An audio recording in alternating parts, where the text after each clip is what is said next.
Euzu billahi mineşşeytanirracim. Bismillahirrahmanirrahim. Elhamdülillahi rabbil alamin ve salatu vesselamu ala seyyidina Muhammedin ve ala alihi ve ashabihi ecmaîn.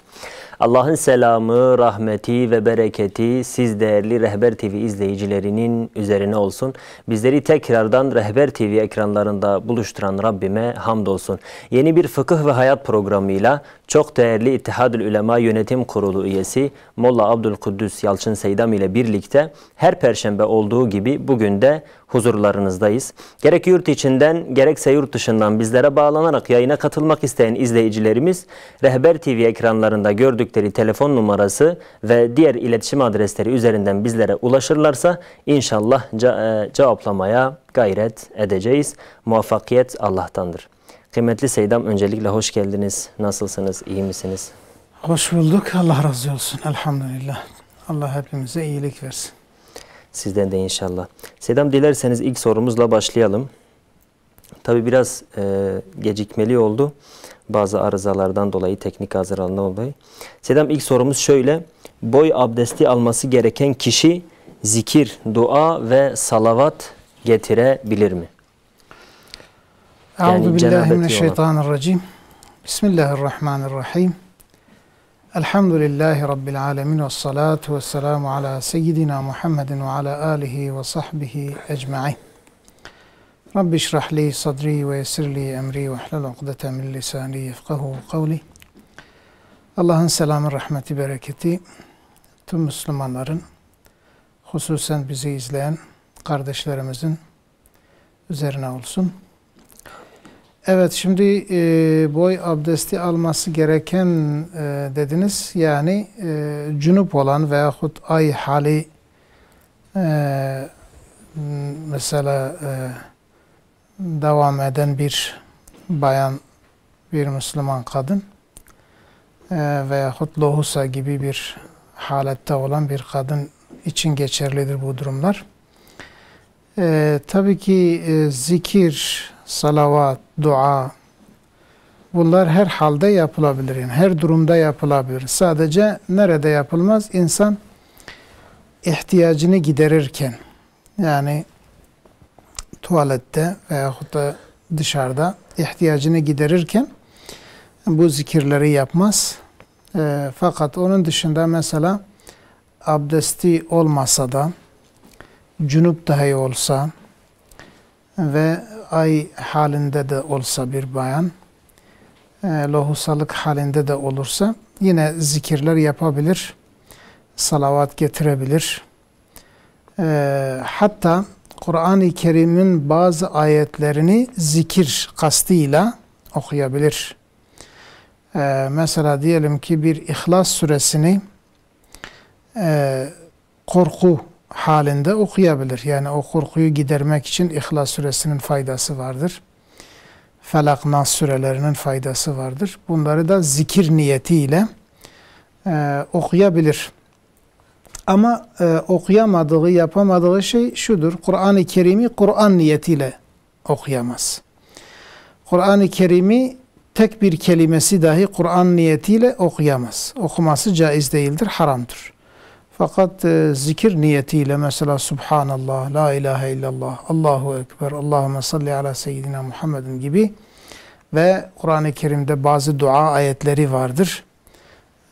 Mesela Rabbi gfir lena varhamna gibi ayet-i kerimeleri dua niyetiyle, zikir niyetiyle okuyabilir. Peki Seyyid. Evet. Galiba ilk telefon bağlantımız hazır. Müsaadenizle ilk telefonumuzu alalım. Buyurun, hoş geldiniz yayınımıza. Van'dan bir izleyicimiz. Selamun Aleyküm. Aleyküm selam ve rahmetullahi ve berekatuhu.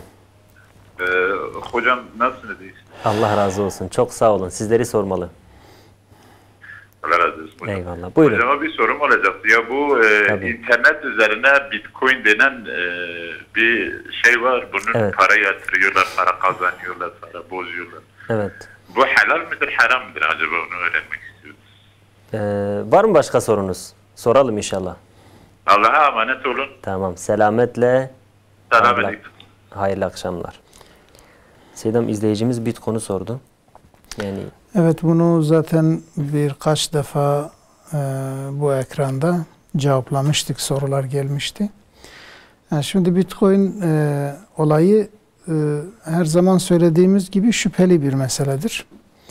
Yani net bir şekilde bunun caiz olduğunu söyleyemeyiz. Çünkü Bitcoin'de çok aldatmalar, çok oyunlar oynanıyor. Gayrimeşru hedefleri de vardır.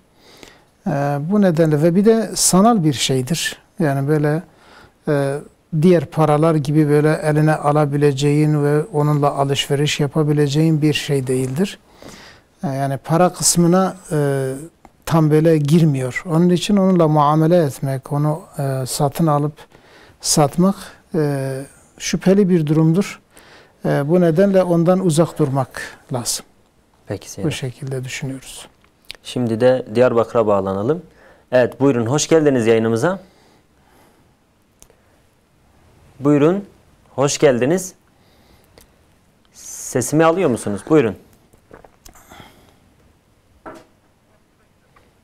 Galiba izleyicimiz telefon hattında değil. O zaman Artvin'e gidelim. Evet, buyurun, hoş geldiniz yayınımıza.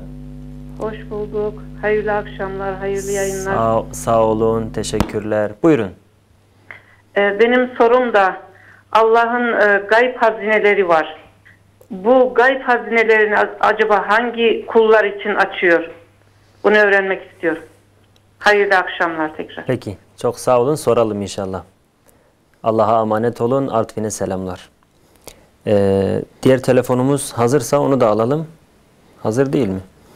Tamam. Diyarbakır. Hatta mısınız acaba? Galiba düşmüşler. Tamam. Seydam izleyicimiz, Artvin'den arayan izleyicimiz, Rabbimizin gayb hazineleri var, gaybi hazineleri var dedi. Acaba bunlar nedir ve kimin içindir dedi. Şimdi gaybi hazineler dediğimiz yani çok değişik manalar verilebilir. Yani Allah Celle Celaluhu bir kişiye ilham edebilir. Yani gaybi ilham edebilir. Hiç kimsenin bilmediği şeyleri ilham edebilir. Veyahut leduni ilim dediğimiz, mesela bazı İslam alimleri vardır ki bellidir ki onların elde ettiği ilim kesb ile olmamış. Yani onlara leduni ilim, yani vehbi, Allah'ın hibe ettiği, kendi nezdinde verdiği ilim olabilir. Ve dünyevi rızık olabilir. Bunlar yani değişik şekilde Allah Celle Celaluhu dilediği kimselere verir. Ve bazı insanlara yüksek mertebelerinden dolayı verir. Bazı insanlara da belki imtihan için verir. Yani bol bol verir ki bu insan acaba bu nimetlerle şımarır mı, şımarmaz mı, haddini bilecek mi, bilmeyecek mi, bu nimetlerin hakkını verecek mi, vermeyecek mi diye bu şekilde yani değişik manalar verilebilir. Bu nedenle mesela hani gayb hazineleri Allah Celle Celaluhu'nun Allah Celle Celaluhu Kur'an-ı Kerim'de buyuruyor, yani yeryüzünün ve gökyüzünün hazineleri Allah'ındır. Allah'ın elindedir.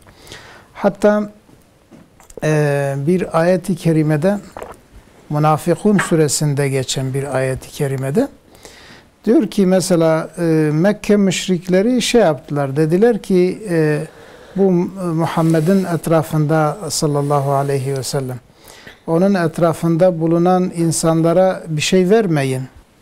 Yani onları boykot edin. Belki etrafından dağılıp giderler.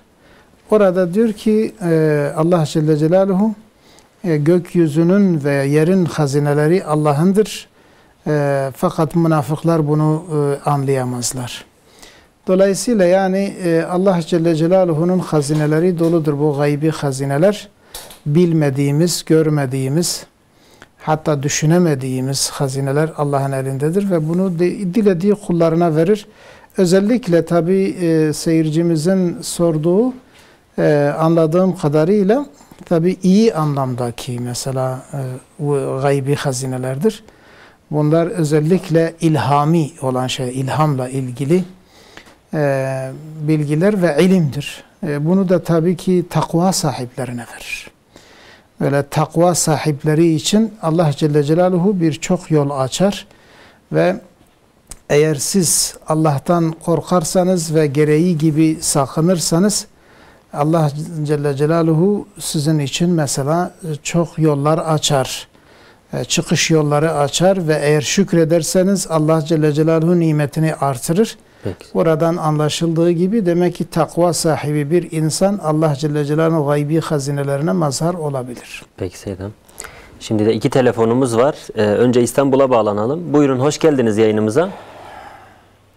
İstanbul. Esselamu Aleyküm. Aleyküm selam ve rahmetullahi ve berekatuhu. Hayırlı akşamlarınız olsun. Sağ olun, sağ olun. Teşekkürler. Seydamıza bir sorumuz var inşallah. Tabii, buyurun. Ben 15 sene bir fabrikada çalışıyorum, sigortalı. Evet. Yani benim bir gözüm görmüyor. Evet. Ben kendimce heyete girdim, %20 aldı.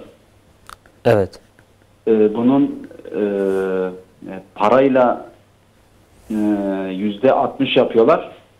Heyetteki doktorlara para veriyorlar. Evet. Mesela dışarıdaki insan o işi yapıyor. Evet. Heyetteki olan doktorlara para veriyorlar. İşte heyete giriyorsun, %60 veriyorlar. Manuel emekli yapıyorlar. Bu haram mı değil mi onu soracaktım. Siz normalde çalışabilir durumdasınız yani. Evet, 15 senedir sigortalı çalışıyorum. Heyete girdim, %20 verdiler. Evet, yani gözünüz arızalı fakat yani şu anda da aktif çalışıyorsunuz. Bir problem yok normalde. Aktif çalışıyorum. Evet. 15 senedir sigortalıyım, aktif çalışıyorum. Evet. Heyete girdim, %20 aldım. Peki. Ama dışarıda bu parayla insanlar var. Heyette doktorlar mesela oradan parayla. Tamam. Peki, Heyete sorunuz giriyorsun, anlaşıldı. %60 İnşallah veriyor. Seydamıza soralım. Tamam, teşekkür Tamam. ederim. Allah'a emanet olun. Hayırlı akşamlar. Şimdi de Diyarbakır'a bağlanalım. Evet, buyurun. Hoş geldiniz yayınımıza. İyi akşamlar Seyda. Sağ olun. Teşekkürler. Buyurun. Hoş geldin. Allah razı Seyda, olsun. Buyurun. bir sorumuz var sizde. Tabii, buyurun. Seyda, bizim 2 tane çocuğumuz var. İkisiyle Allah bağışlasın. özürlüdür. Allah yardımcınız Anası olsun inşallah. Evet, çok, buyurun. yani isyan ediyor. Yani çok rahatsız oluyor bu çocuklar için. Onun için ben Annesi size dediniz değil mi? soruyorum. Ne gerekir? Hocaya soruyorum. Tamam. Soralım inşallah. Allah'a emanet olun. Rabbim bol sabırlar versin inşallah. Selametle hayırlı akşamlar. Seydam izleyicimiz dedi ki ben 15 yıldır bir özel şirkette çalışıyorum. Sigortalıyım. Gözüm arızalıdır. %20 vermiş heyet. Yani %20 arızalı diye. İşte parayla bazıları bunu %60 bile yapabiliyormuş yani. Bu caiz midir emekli olmak için? Me'lulen emekli olmak evet, için. Evet, erken emekli olmak için. Evet. Şimdi eğer mesela heyet, hani bazen olabilir, heyet de bu işe alışıyor ya. Mesela rüşvet almaya alışıyorlar bazen. Onun için mesela o rüşveti alabilmek için vermiyorlar. Mesela hak ettiği diyelim ki o yüzdeliği vermiyorlar. Eğer böyle bir durum varsa, yani heyet böyle bir durumdaysa ve bu normalde diyelim ki %60, %70 hak etmiş, yani durumu böyledir ama heyet bunu vermiyor. %20 veyahut 30 veriyorsa, başka türlü eğer elde edemiyorsa bu hakkını, o hakkını elde edebilmek için bir miktar para verebilir. Yani hakkını alabilmek için bunu alabilir. Yani alanlar için caiz değil ama veren için bu caizdir. Çünkü veren kendi hakkının peşindedir. Yani başkasının hakkını gasp etme peşinde değil. Ama yok, gerçek durum böyle değil. Gerçekten de %20'dir zaten hakkı. Ama bunu parayla %60'a çıkarmak, işte bu rüşvet olur ve bu caiz değildir. Bu sahtekarlığa girer. Yani kişinin vicdanına bağlı. Yani artık o kendi durumu, gerçi onu normal ehil bir doktor da bunu zaten belirleyebilir yani. Evet. İşte o zaman yani buna göre insan hareket eder. Evet. Peki Seydam. 2 telefonumuz daha var. Onları da alalım. Mardin'e bağlanalım. Evet, buyurun. Hoş geldiniz. Hoş bulduk. Mumkheratın. Khera tabi, hoş razı be. Rejveci razı be inşallah. Hoca sorik me ayı. Kerem ke? Nizikat siyaset milyar me bu. Beli. Mecra khar guzarim, hacı me guzarim. Beli. Bu belay ma چلو هر حجه تگو چوا جا یک آمی دکه بر گناهی آنا که بر گناهی می دیسا بجه سوال خوب کرتاسی دیسا تکرار که سیدای می سیاست میلیاری می هبو تمام مگوزه هرم حجه تمام کباگیان بنهشت تمام و جا مگوزه که بر گناه نا که بر گناهی می اجا آنا جیت نکاری هاری انا سیدای می زو جا بخوانی که لکس هاری چکر تمام تمام انشالله می سیدا پرسن ادا خودی را حکه و شبابی تعالی قسمت تجیب که و تمام مسلمان اجیب که انشالله خودش ترازی به سر شبا امانت خدای بن şaba mine hoş. Evet, İzmir'den bir izleyicimiz telefon attığımızda. Buyurun. Hoş geldiniz yayınımıza. Aleyküm selam ve rahmetullahi ve berekatuhu. Sağ olun. Buyurun. Seydan'a çok çok selamlarımı iletiyorum.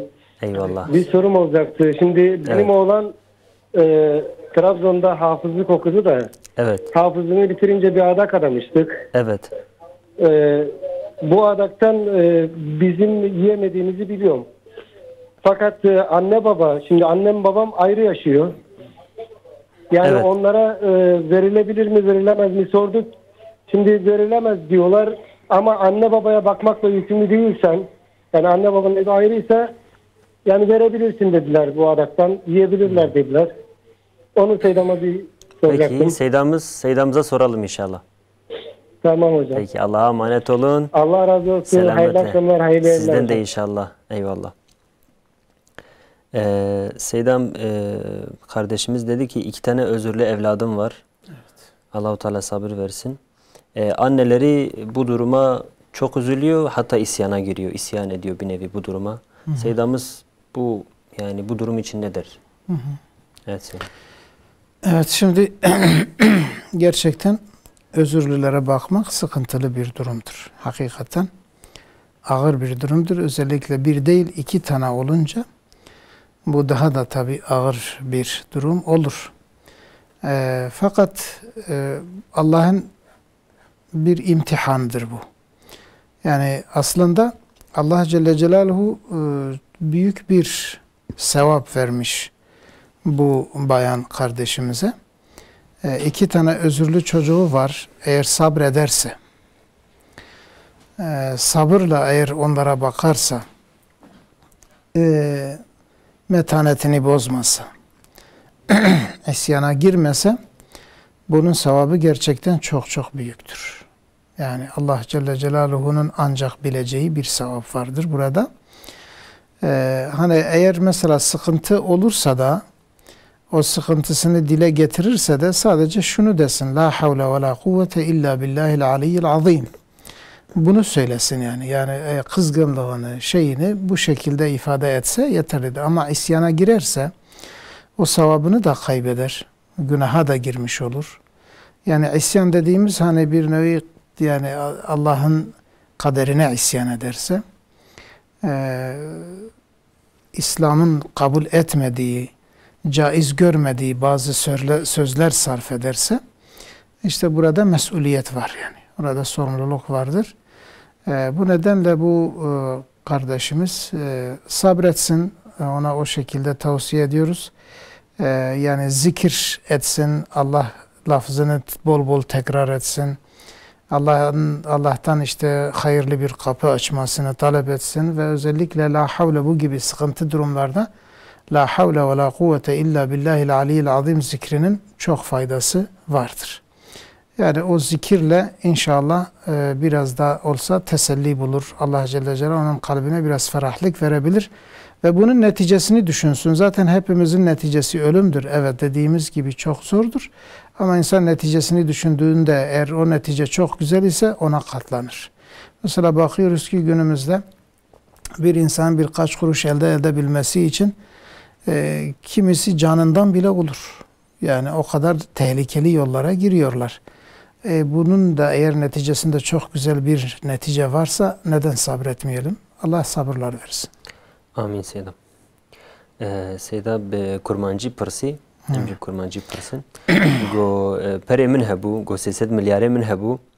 Go az dikarbunam biçuna hacı, qime niyetavi hebu hara hacı. Lebele pirekavi kevani amalavi gotiye تناجي مساعدة نكرية إجا أنا جي بشتي وجا لو يخو زوجان دي ورحاصل أنا برنا مايل إجا دبي جناه كي جبيرة كامرة هي تنا مسؤولية أويتشية يعني برك وهبة واشترى بيجم زواجا زاروكا جي نيز بوبه يعني الزواج وقت زواجا وان هاتيه وبريواني كبي بزوجن اي شخصي وان تنا ووقتا كنا زوجن احتمالا كتي كيفن گناهكاري هب هي ودمي مثلا وي بريج بنا زواجا وان صرف بكش بو خاطر نكيفن حرامي گناهكاريه اگر کو پیرکاوی تشکی ور طلب کربه دجی ده yani dvirde günahkari ki jeratune na eğer ku mesela ihtiyacik bu şekli tine mesela kare bu her hacca xo bike were o tişte mayi mesela zarok xoji sarf bike wan bizewcineji tevlivi qasi pirekavi gotiye neçe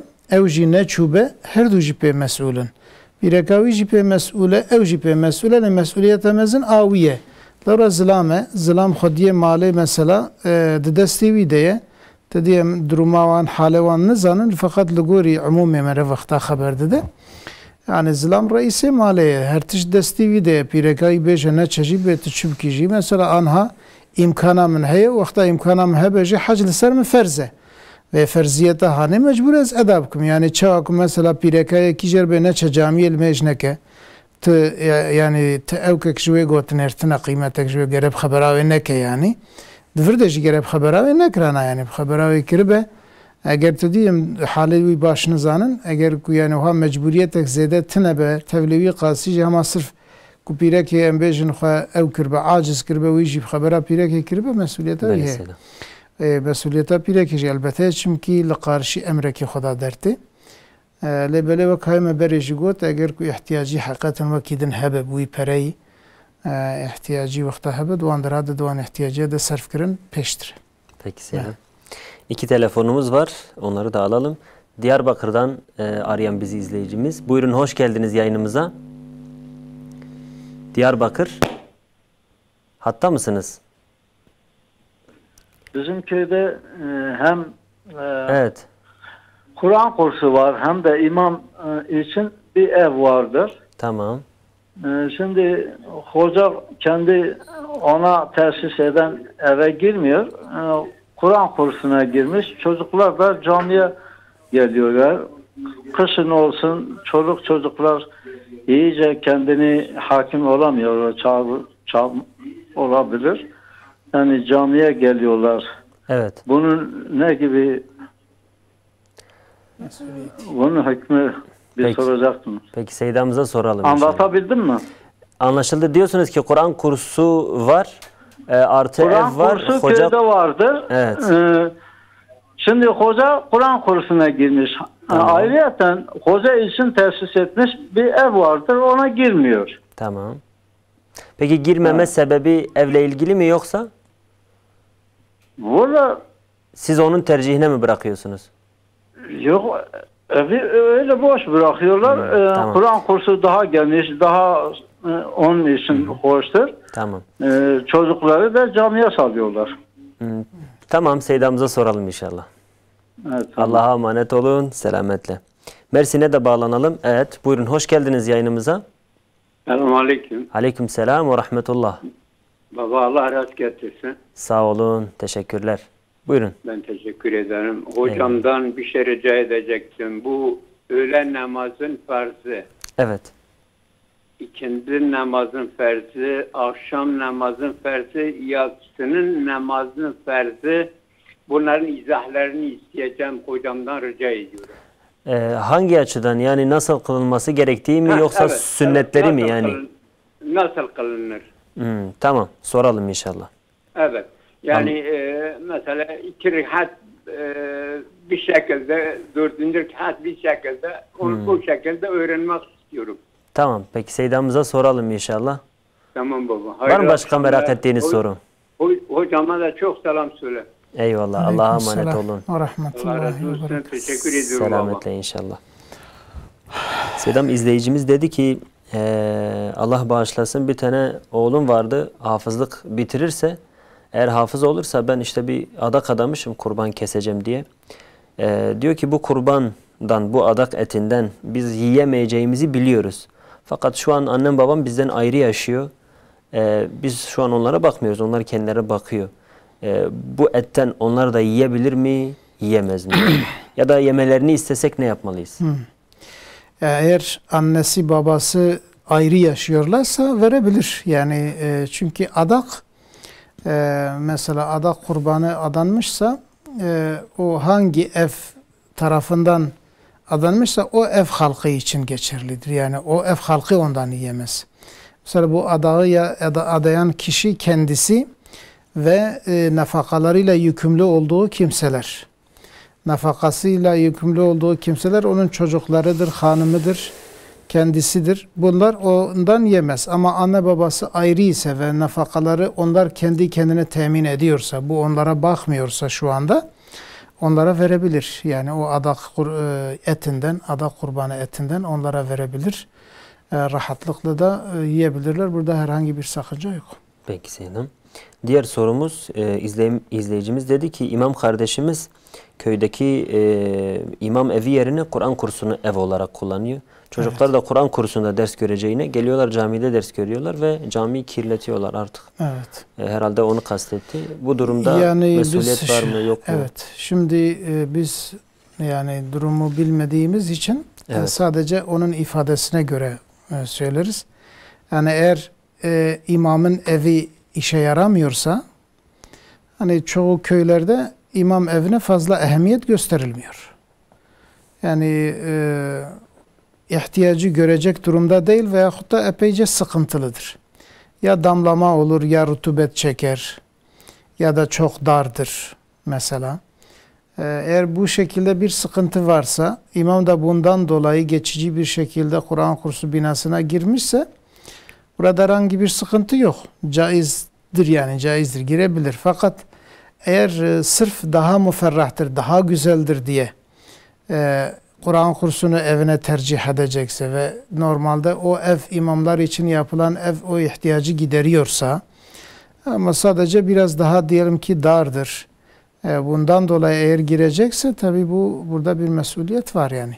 Bunun dışında mesela eğer çocuklar Kur'an kursuna imam girmişse o zaman çocuklar da imamın evinde ders görebilirler. Yani o şekilde orayı da Kur'an kursu olarak kullanabilirler. Yani artık neden imam evine değil de camiye göndermişler? Tabii o artık imamla konuşmak lazım. Böyle uzaktan tam bir hüküm vermek mümkün değildir. Peki, ama dediğimiz gibi yani imamın evi ihtiyaç gördüğü halde sırf daha güzeldir diye Kur'an kursuna gitmek tabi uygun olmaz yani. Peki Zeynep. Şanlıurfa'dan 2 izleyicimiz şu an hattadırlar. Birinci izleyicimiz, buyurun hoş geldiniz yayınımıza.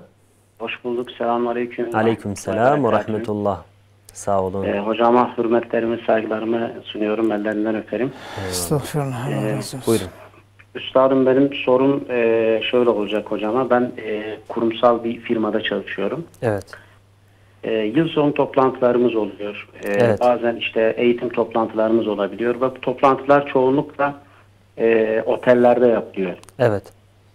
Bu otellerde malumunuz İslami hassasiyeti olmayan genellikle oteller tercih ediliyor. Evet.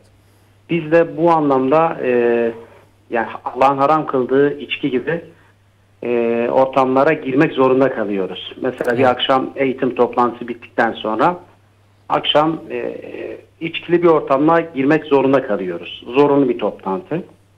Ben kısmi olarak dışarı çıkmaya çalışıyorum, yanında bulunmamaya çalışıyorum. Ancak nihayet hem toplantının ana gündeminde olmaması gereken masada içki bulunuyor. Hem de otelin içerisinde içki var. Ben böyle bir otelde konaklıyorum.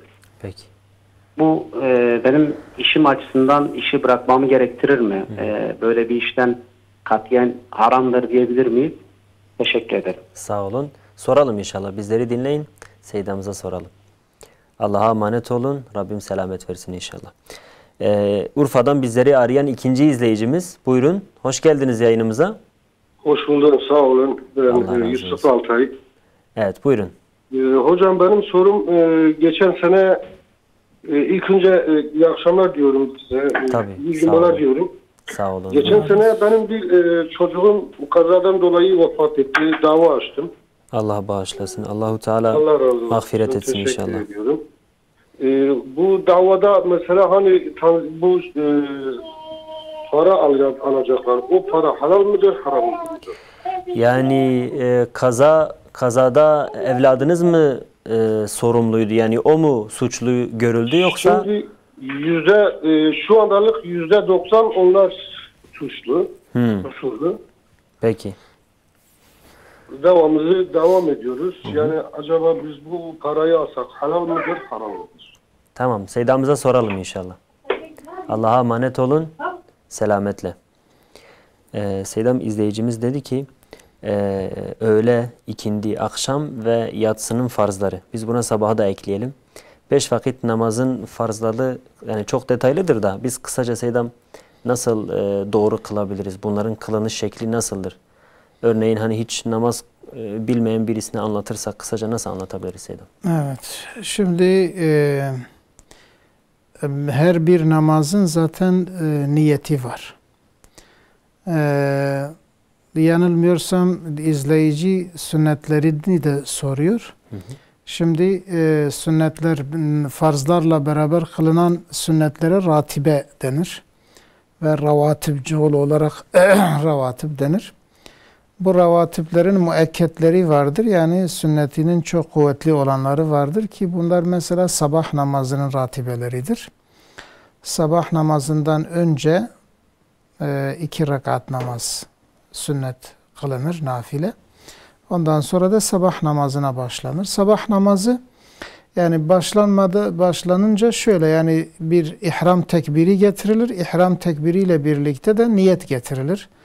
Niyet ettim 2 rekat sabah namazının farzını kılmaya diye insan niyet eder ve Allahu Ekber der. Bu şekilde başlar. Tabii ki 2 rekat olarak zaten kılınır. Ve 2. rekatın rükuundan sonra Şafii mezhebine göre rükudan i'tidala kalktığı zaman kunut okuyacaktır. Kunut duası Allahümme ehdini Şafii mezhebinde. Bu Hanefi mezhebinde yok tabi. O şekilde 2 rekat kılıp selam verecek ve tesbihatını verecektir. Öğle namazı ise öğle namazından önce 2 rekat, ondan sonra da 2 rekat ravatib sünnetleri var müekket. İsterse bunları 4'e çıkarır. Yani 4 önce 4 sonra bunlar 2'şer tane de gayri müekket sünnetler vardır. Ve ilk 4 rekatı tabi 2'şer kılıp selam verecek. Ondan sonra da öğle namazının farzına başlayacak. 4 rekat kılacak. Bu 4 rekatı 2 rekatı kıldıktan sonra yani tahiyyat okuyacak. İlk tahiyyatı. Ondan sonra 2 rekat kılıp son tahiyyatı okuyup selam verecek. Bu şekilde ikindi de onun gibidir. Yalnız ikindiden önce müekket ratibeler yok. 4 rekat ravatib var ama onların 4'ü de gayri müekkettir. Onları isterse kılar, isterse de kılmaz. Yani hangi ratibeyi de kılmazsa zaten mesul değil. Yalnız müekket onları terk etmemek iyidir. Çünkü Resulullah Aleyhisselatü Vesselam çok böyle zaruri bir durum olmadan onları terk etmemiştir. Akşam namazı da 3 rekattır zaten. 2 rekat kılıp bir tahiyyat okuyacak. Tekrar 1 rekat kılıp yine tahiyyat okuyup selam verecek. Şafii mezhebinde şeyden sonra akşam namazından sonra 10 defa La ilahe illallah vahdehu la şerike sonuna kadar bir de 7 defa Allahümme ecirna minennar Allahümme ecirni minennar diye öyle bir dua var. Ondan sonra diğer tesbihat zaten diğerleri gibidir. Ve 2 rekat da yine müekket ratibesi vardır namazdan sonra. Yatsı namazında da yine Şafii mezhebinde ondan önce sünnet yok. Yalnız ondan sonra 2 rekat var ve bir de vitr var. Vitrin de en azı 1, en çoğu 11 rekattır. Ama normali ise 3 rekattır. İsterse bu 3 rekatı üst üste kılar, isterse de 2 rekat kılıp selam verir, tekrar 1 rekatı da ayrıyeten kılar. Bu şekilde zaten kılınış şekli. Bir de akşam, yatsı ve sabah namazlarındaki Fatiha ve Zamm-ı Sure ilk 2 rekatte cehri yani sesli okunur. Diğer 2 rekat ki onlar yatsı namazında var. Bir de akşam namazının son 1 rekatında onları gizli okur. Kısacası bunu diyebiliriz. Yine de yani izleyicimiz eğer daha detaylı bilgi almak isterse birisine gidip birebir sorsa daha ya o ya da mesela bir fıkıh kitabı, ilmihal kitabı alır. Evet. En güzeli de otur zaten. Peki. Yani o şekilde okumak daha bilgi sahibi olur. Diğer sorumuz Seydam. İzleyicimiz dedi ki ben kurumsal bir firmada çalışıyorum Seydam. Bu firmanın yıl sonu toplantıları oluyor, eğitim toplantıları oluyor ve bu toplantılar genellikle yani İslami hassasiyeti olmayan otellerde tabii ki de yapılıyor.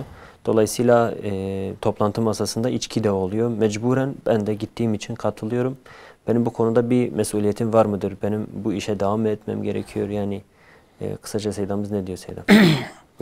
Şimdi eğer toplantı mesela o kurum toplantıyı bir otelde yapıyorsa ve o otelde içkiler satılıyorsa ama toplantının masasına içki getirilmiyorsa orada bir mesuliyeti yok. Çünkü o mesela o kuruma tabi olarak gitmiş. Kendisi mesela rızası dışında oraya gitmiştir yani.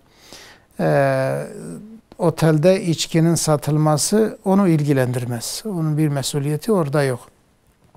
Ha tabii kendi rızasıyla insan zaten gitmez oraya. Ama böyle bir mecburiyet gibi yani onlara tabi olarak gitmişse bir şey olmaz. Ama eğer toplantının içine dediği gibi eğer toplantının masasına içki kuruluyorsa o zaman bir şekilde bu vazifeden kurtulması gerekir. Yani eğer mesela rahat kurtulamıyorsa mesela diyelim ki dese ki ben hemen istifa etsem çıksam perişan olurum. Yani mesela nafakalarımız, çocuklarımızın nafakası tehlikeye girer veyahut da yani en azından bir sıkıntı oluşur. Dolayısıyla yani bunu acele etmeden yani başka bir iş daha böyle İslami hükümlere ters düşmeyen yani yılda bir defa dahi olsa veyahut birkaç defa dahi olsa İslami hükümlere ters düşmeyen böyle bir işi arayıp bulması gerekir. Yani öyle bir çaba sarf etmesi ona zorunludur, vaciptir. Bir gayret sarf edecek. O gayret esnasında tabii o işi buluncaya kadar mazur sayılır. Yine kerhen yani mesela istemeyecek. Hatta mümkünse izin falan ister o toplantılara katılmamak için. Bir nevi rapor alır şey yapar bir şekilde katılmamak için yani bütün yolları dener. Ve ta ki kendine böyle düzgün bir iş buluncaya kadar o işi bulana kadar oraya gitmesi inşallah onun için bir sıkıntı olmaz. Peki Seydam. İki telefonumuz daha var. Adana'ya bağlanıyoruz. Buyurun. Hoş geldiniz yayınımıza. Hoş bulduk. Selamünaleyküm. Hocama bir sorum olacaktı. Selam ve rahmetullahi ve berekatuhu. Tabii buyurun. Hocam dünya artık sanallaşıyor. Şu anda da gündemimizde Bitcoin var. Millet artık Bitcoin'e yoğunlaştı. Evet. Yani bir ülke, El Salvador ülkesi artık para birimi Bitcoin kabul etti. Araba alınabiliyor, alışveriş yapılabiliyor. Hocalarımız bize diyorlardı miras kalmıyor, şifreyi unutunca miras kalmıyor. Artık şüpheli durumdan da yavaş yavaş artık soğuk cüzdan diye bir şey var. O Bitcoin'i soğuk cüzdanımıza atabiliyoruz, hapsedebiliyoruz. Yani yok olma gibi bir durumu da olmuyor. Artık çalınma gibi bir durumu da olmuyor. Yani hocam soracakmış helal mı haram mı diye. Peki. Soralım inşallah. Dediğiniz şekilde tamam, soralım. Tamam. Allah'a emanet olun. Selametle inşallah. Urfa'dan da bir izleyicimiz var. Evet. Buyurun hoş geldiniz. Selamünaleyküm hocam. Aleykümselam ve rahmetullahi ve berekatuhu. Hocam Seyda bir sorum vardı. Tabii buyurun. Hocam benim eşim sürekli diyor ki bana büyü yapılmış. Ruh alemi var. Şimdi mesela başımıza bir felaket geldiğinde hocam diyor ki bana büyü yapıldığı için bu olaylar başımıza geliyor. Ruh alemi var. Beni onlar yönlendiriyor. Yani hocam bunu nasıl yapayım? Bunun bir çözümü nedir? Ruh alemi diye bir şey var mı gerçekten? Gerçekten büyü yapılmış mı? İnan ki çok zor durumdayız hocam. Çünkü hayatımızı hep ona göre şekillendiriyor. Hani mesela bir şey olduğunda diyor bu büyü yapıldığı için başıma gelmiş. Böyle hep büyüye bağlıyor. Ruh alemine bağlıyor. Böyle bir şey var mı diyeyim Seydam'a sorayım. Allah selamet versin inşallah. Soralım. Allah razı olsun hocam. Allah'a emanet olun. Siz de. Bizlere WhatsApp üzerinden mesaj yoluyla ilettiğiniz sorulara geçmeden önce önceki sorularımız vardı. Onlardan devam edelim. Seydam izleyicimiz dedi ki oğlumu kazada ve yani kaybettim, vefat etti dedi. Bu dava açtık diyor. Fakat davada karşı taraf suçlu çıktı diyor. %90 onlar suçlu. Benim bu davaya katılmam, bu dava neticesinde alacağım para bana helal midir, değil midir Seydam? Eğer İslam'ın yani böyle sınırlandırdığı, belirlediği ölçüde ona şey verilecekse, tazminat gibi bir şey verilecekse onu alması caizdir. Çünkü yani diyet hakkı var. Yani hataen dahi olsa bir kişiyi öldürenin onun mesela diyetini vermesi gerekir. O diyet de normal 100 devedir. Tabi hafiftir. Bu 100 deve artık günümüzde 100 deve trilyonlar işidir. Dolayısıyla yani zaten o kadar para verilmez. Rahatlıkla alabilir yani diye düşünüyorum. Peki Seydam. Diğer sorumuz ise izleyicimiz Bitcoin, yine sanal paralar üzerinden dedi ki dünya giderek sanallaşıyor ve hani bazen deniliyor diye bazı ülkeler tanımıyor. Şu an bir ülke bu Bitcoin'i tanıdı bile. Aynı şekilde bu miras olarak kalmıyordu. Şu an kalıyor. Soğuk cüzdan mı varmış artık? Yani kısacası bu sebepler eğer ortadan kalkarsa sanal paralar caiz olur mu, olmaz mı Seydam? Yani devletler mesela hani bir devlet bunu yapmış diye buna tam net bir şekilde caizdir diyemeyiz. Eğer mesela öyle bir yola girmiş artık yavaş yavaş bu işler oluşuyor diye bu nedenle de yine şey yapamayız. Yani çünkü artık ancak bunun neticesini insan bekler. Mesela diyelim ki ülkelerin çoğu özellikle bir insanın yaşadığı ülkede eğer ülke buna destek vermişse, garanti vermişse ve bu oyun gibi şeylerin yani yapılacak zararları karşılayacak şekilde yani devlet desteklemişse o zaman o sadece orada bu iş diyelim ki yapılabilir. Fakat sadece bir ülke yapmış veyahut da işte gittikçe bu iş artık böyle oluyor diye buna yine net bir şekilde caiz diyemeyiz. Yine de şüphe devam eder. Ta ki mesela artık çoğunluk birçok ülke buna artık destek verdi ve dünya ülkelerinin çoğunluğunda artık bu iş ravaca girdi. Alışveriş yapıldı. Ve o daha önceki şeyler, o tahminlerde, o söz konusu tehlikelerde mesela gittikçe ortadan kalktı. O zaman belki yeni bir hüküm verilebilir. Yani bu caizdir, bununla muamele yapabiliriz diye denilebilir. Ama şimdilik daha çok erken. Peki Seydam. İzleyicimiz dedi ki eşim sürekli bana büyü yapılmış diyor. Yani başımıza ne gelirse gelsin, musibet olur, bir sıkıntı olur veya herhangi bir konuda bir sıkıntı olduğunda sürekli diyor ki büyü yapılmış, işte ruh alemi var. Bu psikolojide bir insan. Ben bu durumdan rahatsızım. Acaba Seydamız bu konuyla ilgili ne der? Allah sabırlar versin. Bu bir vesvesedir. Yani her şeyi büyüye bağlamak bu vesvesedir. Yani Allah Celle Celaluhu birçok kişinin başına imtihan gereği, bu dünya imtihan yeridir. Musibetler gelir yani. İnsanın rızkında daralmalar olur. İnsan bazı felaketler yaşayabilir. İnsanın mesela çocukları vefat edebilir, akrabaları gidebilir. Hani ayet-i kerimede buyuruyor yani sizi kesinlikle sınayacağız, deneyeceğiz. Neyle sınayacağız? Yani sizin nefisleriniz azalacak. Yani sizden bazı kişiler vefat edecek, azalırsınız. Sizin yiyecekleriniz mesela azalacak, meyveleriniz, sebzeleriniz yani nimetler azalır diye yani bu sıkıntıları çekersiniz. Bunlar hepsi şeydir. Yani bu her şeyi büyüye bağlamaya. Büyü var. Yani büyüyü inkar etmeyiz. Edemeyiz. Büyüyü inkar etmek de yani günahtır, mesuliyettir. Yalnız her şey büyüdür. Bu da bir belki bir vesvesedir. Ruh alemi dediğimiz o şeydir. O ruh alemi diye zaten alemül arvah vardır. Alemül arvah demek yani bütün insanların ruhlarının bulunduğu bir alemdir. O Allah'ın elindedir.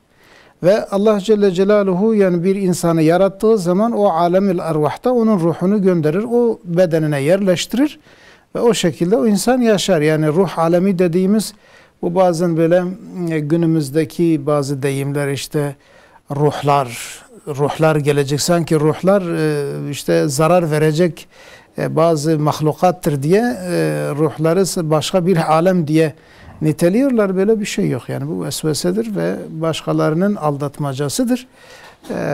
Ve her şeyi de büyüye bağlamamak gerekir. O kişiyi Allah Celle Celaluhu ona bir sıhhat, sağlık versin ve o bacımıza da Allah Celle Celaluhu sabırlar versin. Dua etsin yani. Biz de dua edelim. Allah onu o halden kurtarsın diye. Amin Seyyidem. Evet. Rabbim sizden razı olsun inşallah. WhatsApp üzerinden bizlere ulaştırılan sorularla devam ediyoruz. Evet, ilk sorumuzu alalım. Seyyidem, izleyicimiz diyor ki dizimi bükemiyorum, oturarak namaz kılınır mı ya da işte nasıl? İzah edebilir misiniz Seyyidem? Yani dizini bükemiyorsa mesela eğer bir kürsü üzerinde oturabiliyorsa yani tahiyyatta ve secdede oturabilmek için yani tam oturamıyor diyelim ki tahiyyata gidemiyor, secdeye gidemiyorsa eğer kürsü üzerinde eğer namazını kılabiliyorsa rükûdan sonra artık secde için o kürsü üzerine oturur ve o şekilde kendini eğer ve secdesini bu şekilde yapar ve tahiyyatını da o şekilde yapar. Yok mesela bazıları var kürsü üzerinde oturmaz. Mesela dizini kıbleye doğru uzatarak da yapabilir bunu. Mesela diyelim ki kalkmakta, oturmakta sıkıntı çekecekse o zaman otursun. Dizini de kıbleye doğru yöneltsin. Böyle bu şekilde ayağını uzatsın. Ve namazını o şekilde oturarak da kılabilir yani eğer kalkıp oturamıyorsa. Yani İslam dini kolaylık dinidir. Nasıl namazını kılabiliyorsa, nasıl rahat kılabiliyorsa o şekilde namazını kılsın. Eğer kıyam imkanı varsa kıyam sorumluluğu var ama kıyam imkanı yoksa o zaman oturarak olabilir, uzanarak olabilir. Özellikle dizlerini bükemiyorum diyorsa dizlerini kıbleye doğru ayaklarını uzatarak namazını kılabilir. Peki Seyyidem. Evet, diğer sorumuz.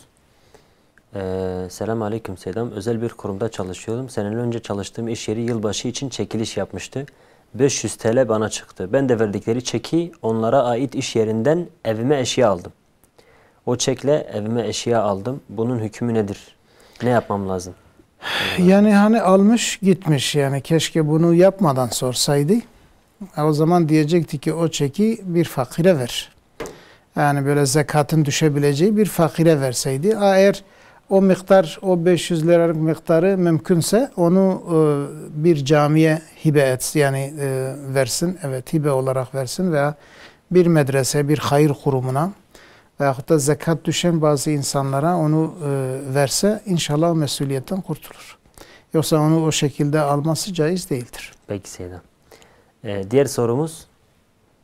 Babam erkek evlat için ikinci evlilik yaptı diyor Seyyidem. Bize değer vermiyor, anneme ve bize şiddet uyguladığı yetmiyor gibi bir de bize beddua ediyor. Hakkımı helal etmeyeceğim diyor.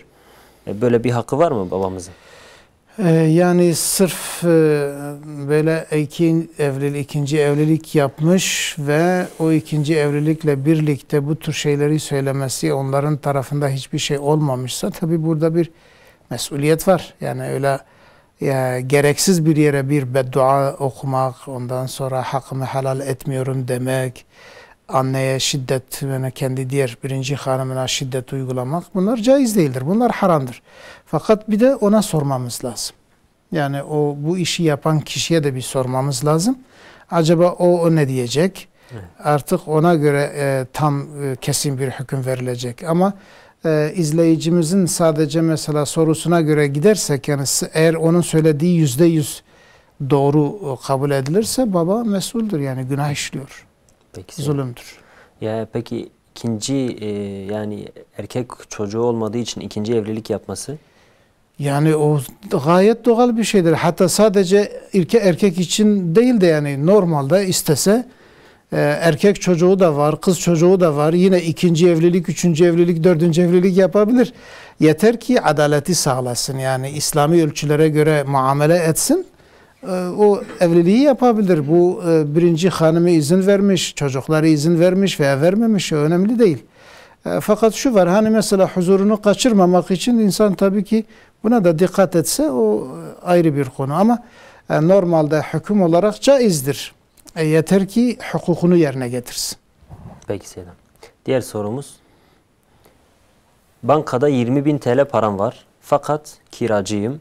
Bana kurban kesmek düşer mi? Demiş izleyicimiz. Yani eğer mesela kiracıysa ve diyelim ki aldığı maaşla kirasını rahat bir şekilde ödüyorsa kurban kesmesi iyi olur. Tabi bu Şafii mezhebine göre sünnet müekked sünnet olur ve Hanefi mezhebinde de yani onu kesmesi tabi gerekir. Peki Seyyidem. Diğer sorumuz. Hocam erkek hemşire olarak bayan hemşirelerle çalışıyorum. Bazı tedavilerde bayan hemşirenin erkeğe bakması veya aynı durumun erkek hemşirenin bayanı tedavi etmesi caiz midir? Allah Allah. Şimdi bu durumlar çok karma karışık olmuş. Yani normalde İslam'a göre ihtiyaçtır. Mesela eğer kadın hemşire varsa kadınların onun yanına gitmesi, kadınlara bakması gerekir. Erkek varsa o da artık bu konuyla ilgili erkek hastalar gelirse o da onlara bakar. Ama ihtiyaca binaen eğer ikisinin de bakması gereken bir durum meydana gelirse, o durumdan dolayı yan yana gelirlerse tabii ki bakışmalar, konuşmalar falan olur. Halvet olmadıktan sonra bir sıkıntı olmaz. Yani hani şey olarak ihtiyaç olmadan bazı temaslar olmasa ve özellikle bakışmalarda başka niyet güdülmese orada bir sıkıntı olmaz. Yani İslami haramlık, selamlık sınırlarını muhafaza etmeleri şarttır. Bunu yaparlarsa burada bir sıkıntı olmaz. Ama böyle onu dikkat etmezlerse yani böyle rastgele hareket etmek tabii ki günümüzde bir keşmekeştir. Yani fazla hukuklara, sınırlara riayet etmezler. O mesuliyet var. Orada çok ince bir sınırdır. Ona dikkat etmek lazım. Peki Seyyidem. Evet, diğer sorumuz. Şafii mezhebinde bir adamın hanımıyla teninin birbirine değmesi abdesti bozar mı? Biz sürekli bu sıkıntı yaşıyoruz. Herhalde yani bozduğunu biliyorlar. Cevap Kürtçe verseniz sevinirim. Allah razı olsun. Mezheb-i Şafii de deste pirek u zilam ku vakta yani pirekan ne mehrem be. Deste zilam u pirekawi de ma ku behevke ve velev gayri ihtiyari be. Velev ku neb qasti bejid mezheb-i Şafii de destmej dişki.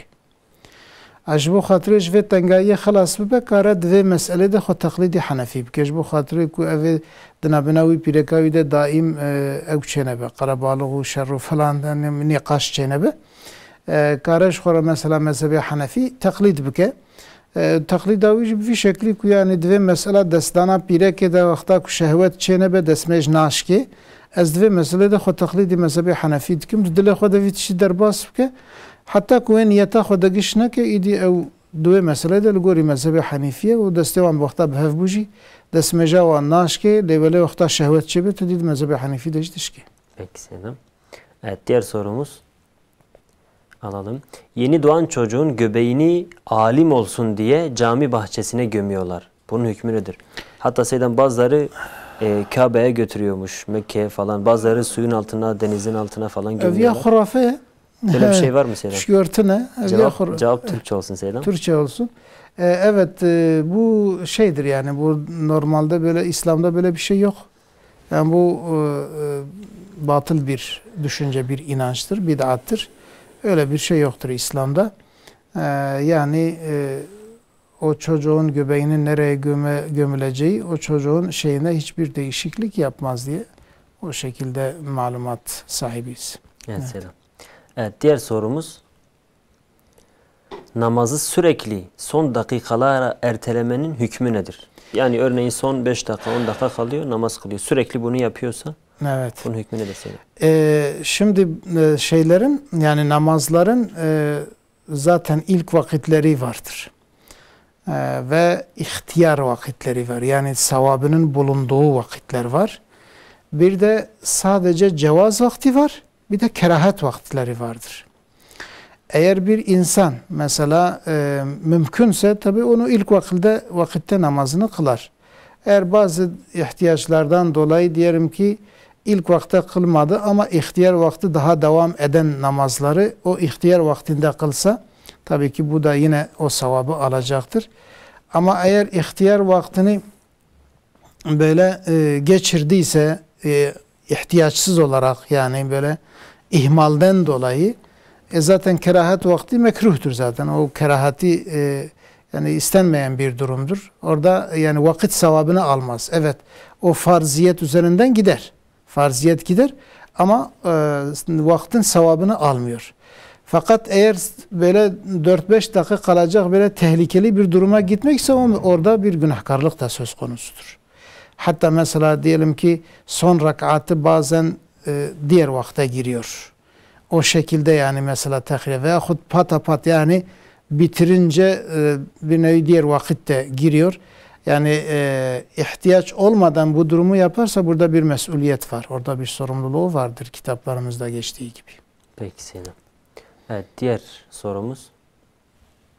Selamünaleyküm hocam. Aleykümselam. Kur koruma hesabı açmanın hükmü nedir? Allah'a emanet olun. Bunu bir daha sorulmuştu. Yani bunu normal faizli bankalarda açmak caiz değil. O faizli olduğundan dolayıdır. Yani kur koruma hesabından dolayı değil. O normalde caiz bir şeydir. Çünkü devletin desteklediği bir şeydir. Devlet bir nevi hibe ediyor kendi vatandaşına. Oradaki zararını karşılıyor. Orada herhangi bir sıkıntı yok. Fakat bunu açtığı yer önemlidir. Eğer faizli bir bankada bunu açmışsa ki bu banka bunu ne yapacak? Faizde kullanacak ve dolayısıyla faizini bir miktar ona da verecek. Bu haram olur. Ama normalde diyelim ki katılım bankası ve faizden uzak, faiz yapmıyoruz diyen bir yerde bunu açarsa o zaman inşallah bir sıkıntısı yoktur. Peki Sedam. Evet, diğer sorumuz. Yatak odasında Kur'an okuyabilir miyiz? Demiş izleyicimiz. Yani yatak odasında Kur'an okumanın bir sakıncası yok. Eğer normalde elbiseleri giyinmişse, İslami bir adab içerisindeyse bunu isterse yatak odasında da okuyabilir. Bir sıkıntısı olmaz. Ama normalde hani banyo gibi bir yerde mekruhtur. Tuvalet ve ihtiyacın giderildiği yerlerde okunmaz. Fakat yatak odasında bir sıkıntı yoktur inşallah. Peki Selam. Evet, diğer sorumuz. İnsan bilmeden ya da bilerek yerden olan ekmek üzerinden atlamak, yani ekmek üzerinden geçmek kişiyi imandan çıkarır diye halk içerisinde böyle bir rivayet var. Bunun fıkhi boyutu nedir? Burada herhangi bir sıkıntı yok. Ya normalde ekmek de bir buğdaydan yapılır. Nasıl ki buğdaya basabilirsin, ekmeğe de basabilirsin ama şu şekilde yani hani mesela özel olarak basmak. Basma değil Sedam, üzerinden atlama diyor. Üzerinden atlamak yok. Orada herhangi bir şey yok. Yani imandan çıkmak gibi yani hatta bir günah bile yoktur. Evet. Yani orada bir günah bile yok. Orada bir mesuliyet yoktur. Çünkü ekmek de bir yiyecektir yani. Sadece şu var hani mesela Allah'ın nimetidir diye biraz saygın Allah'tan geldiği için bir hürmet göstermek herhangi bir nimete sadece ekmeğe değil. Bunu yapmak iyidir yani iyi bir şey güzel bir ahlaktır yani saygı göstermek. Fakat yani haramlık bile yoktur yani orada bir sıkıntı yok. Peki Seyda. Evet, diğer sorumuz. Hocam ben kızım olduğunda yemin etmiştim. Bu kızımı okula göndermeyeceğim. Yatılı medreseye vereceğim diye. Bu yemini bozabilir miyim? Bozabilirsem ne yapmam gerekir? Yani yemin etmişse bunu yapacağım diye o yeminini yere getirmese kefaretini vermesi lazım. Yani yemin kefaretini verecek. Yemin kefareti de budur. 10 kişiyi doyuracak. 10 tane miskini yani fakiri, zekata muhtaç olan 10 kişiye her birisine doyabileceği kadar para verecek. Bir öğün. Yani mesela diyelim ki eğer bir 20 lirayla doyabiliyorsa her birisine 20 lira. Eğer 20 yetmiyorsa 25'i, 30 artık her birisine bu kadar para verecek ya da her birisine birer elbise alacak. Diyelim ki birer gömlek veyahut birer iç çamaşır alabilir. O şekilde. Eğer bunu yapamıyorsa, maddi imkanı hiç yoksa o zaman 3 gün oruç tutacak. 3 günü de üst üste tutması lazım değil, gerekli değildir. Yani ayrı ayrı günlerde tutabilir ama 3 günü tutması gerekir. Peki Seyyidem. Diğer sorumuzu da alalım. Gusül abdesti ile namaz kılınır mı? Yani gusül abdesti abdestin yerine de geçer mi diye belki soruyor. Yani muhtemelen öyle soruyor. Aynen. Evet. Şimdi gusül abdesti alırken eğer abdesti bozacak herhangi bir durum meydana gelmese İmam Nevevi'nin dediğine göre o gusül abdestiyle namaz da kılabilir. Yani diyor madem ki büyük bir abdestsizliği kaldırmışsa küçük abdestsizliği tarika-i evlayla. İkisine de niyet getirecek tabii. Evet, niyet getirse. Hatta bazı alimler niyet getirmese de yani sadece diyelim ki büyük abdesti kaldırmaya niyet ettim dese yeterlidir diyorlar. Fakat her iki niyeti getirse daha iyidir. Yani büyük ve küçük abdestsizliği kaldırmaya niyet ettim diyerek o şekilde üzerine su dökerse ve bu şeyi alırken, gusül alırken diyelim ki tenasül uzuna eli değmese Şafii mezhebine göre yani abdesti bozacak herhangi bir işlem olmasa namaz kılabilir. Peki Seyyidem. Diğer sorumuzu da alalım. Evet. Yanlış bir anlaşılmadan dolayı benim yüzümden bir arkadaşıma iftira atılmış. Sürekli vicdan azabı çekiyorum. Karşısına çıkıp da söyleyemiyorum. Ne yapmam gerekiyor? Yani zaten o söyleyemiyorum demesi şeyi yapması lazım. Yani halallik dileyecek. Yani benim öyle bir kötü bir niyetim yoktu. Bir yanlış anlaşılma olmuş desin. Eğer fitneye sebebiyet vermekten korkuyorsa istiğfar etsin.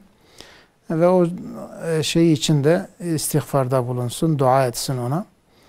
Fakat yine böyle bir şeyi kollasın yani mümkün yani müsait bir zamanı kollasın ona bu durumu açıklasa en güzeli odur. Peki Seyyidem. Diğer sorumuz evet.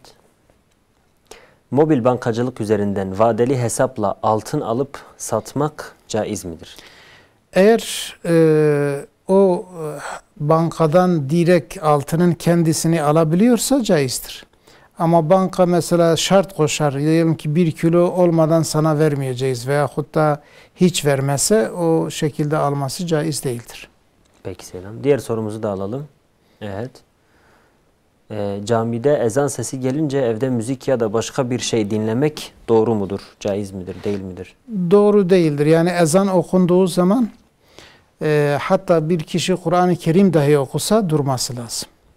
Hatta bir zaman esnasında birbiriyle karşılaşan 2 tane Müslüman birbirine selam bile vermesin. O şekil bile söylenmiş. Yani ezanın dinlenmesi gerekir. Sünnettir tabi bu. Yani sünnet ve ezanın adabındandır.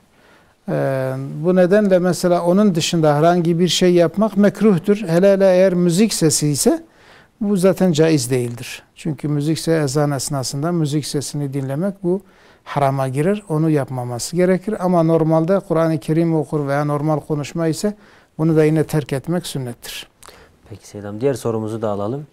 Farz namazdan önce kıldığımız sünnet namaza bazı hocalar nafile diye niyet etmemizi söylüyor. Bunun hakkında siz ne diyorsunuz? Yani farz namazlardan önceki sünnet namazlara nasıl niyet getireceğiz? Nafile mi diyeceğiz?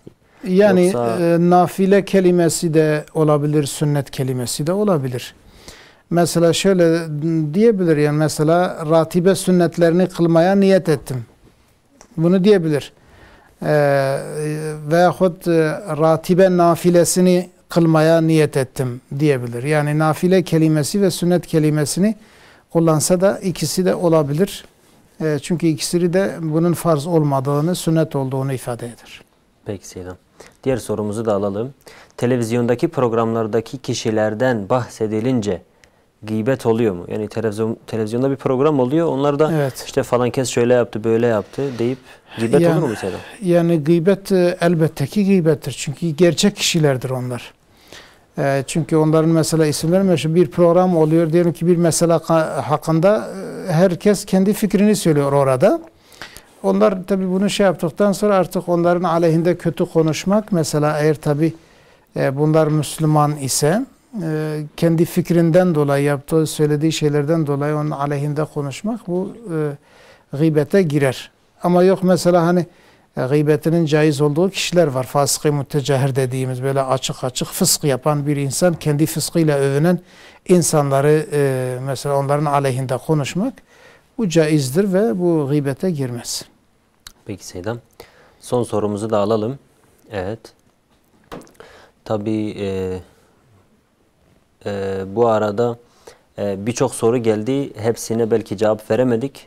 Tekrardan bu konuda bizleri mazur görmenizi istiyoruz. Zira gerçekten çok soru geliyor. Onun için ne kadar yetiştirebildiysek artık. Galiba sorun... Evet, vakit mi bitti? Peki. Bugün de bize ayrılan sürenin sonuna geldi. Haftaya tekrar aynı saatte, aynı vakitte buluşmak dileğiyle. Allah'a emanet olun. Hoşça kalın. Esselamu Aleyküm ve Rahmetullahi ve Berekatuhu.